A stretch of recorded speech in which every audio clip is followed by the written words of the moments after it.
Death Valley. Written by Melissa Broder, published by Scribner in October of 2023. With a snippet read by Richard Coombs. Available for checkout right now at the Alice Pendleton Library. I pull into the desert town at sunset feeling empty. I felt empty the whole drive from Los Angeles and hoped my arrival would alleviate the emptiness, so when the emptiness is not alleviated, not even momentarily, all emptiness alleviators are temporary, I feel emptier. Help me not be empty, I say to God in the Best Western parking lot. Since I don't turn to God very often, I feel self-conscious when I do. I'm not sure what I'm allowed to ask for, and I worry that I shouldn't want the things I want. Are my requests too specific? I should probably ask to simply be happy doing God's will, though I've heard it said that when you're doing God's will, you feel like you're flowing with a great river, not against it, so it seems like the happy feeling should just come naturally. Earlier today, a friend texted me a quote by Kierkegaard. Life is not a problem to be solved, but a reality to be experienced. Ordinarily, I do nothing more than mark this kind of text message with a heart, maybe respond with the word yes, and move on. But because of the low place I've been in, I saw the quote as a life raft, as though I were a small version of me adrift in a bowl of milk, and the quote was the lone Cheerio I had to grab onto. Halfway between LA and the desert town, I stopped at a Circle K to pee and get some beef jerky. On the public toilet, I tried to meditate using the Kierkegaard quote as a mantra, but the quote only made me feel worse. I realized that I was doing the exact opposite of what the quote suggested, trying to solve a problem, the problem of me and my mood, rather than just experiencing it. But how do you just experience things? In addition to the beef jerky, Jack Link's brand, sweet and hot, I bought a large cup of black coffee and 2 cans of Red Bull, sugar-free.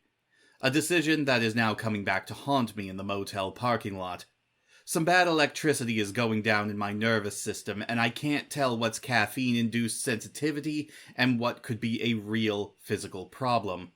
When I look at the glowing blue welcome sign, it appears to be vibrating. The Best Western is at the edge of town, and beyond it lies nothingness. A desolate stretch of sand and rock, peppered with dead brush, all the way to the hills. I play it fake cool to the dust, casually unloading my black duffel from the trunk, but my hands are trembling. Am I dying? This thought triggers an unexpected surge of tenderness, as though I am a child who needs comforting. In the settling dusk, I try to think of a positive self-affirmation, the kind that one woman I know has written on post-its stuck to her bathroom mirror, a behavior that makes me judge her as a person, though there's really nothing wrong with it, and I wish I didn't. What I come up with is this: you have a good reason to be depressed. The phrase serves as a soothing reminder that my doominess isn't baseless. I am going to clutch it like a blankie as I move through the gloom, deeper and more alarming than my typical sea levels. My raison d'être, if I were to convey it briefly in an email, is thus. Hi. 5 months ago, my father was critically injured in a car accident. Unfortunately, he is still in the ICU. As a result, I am overextended and cannot fulfill your request at this time. Best, me. One nice thing about a tragic situation is having an excuse to say no to everything. Nothing says, don't ask me for shit like I see you. It's simple, effective, succinct. At the same time, my prevailing compulsion is to recount every stage of the whole ordeal, as though by omission I'll fail to convey the prolonged awfulness of the situation, or worse, I'll lose some of the time in which my father and I have existed on Earth together. When asked, how are you? Never a good question, I keep bursting into monologue. His accident, his broken neck, the aspiration, the sedation, the surgery, the failure to wean off the ventilator, the prolonged unconsciousness, the tracheometry, the awakening, the bronchoscopy, and 5-second death, the second death, the decision, the really awakening, the weaning success, the caller, the sound of his voice, the pneumonia, the falling unconscious again.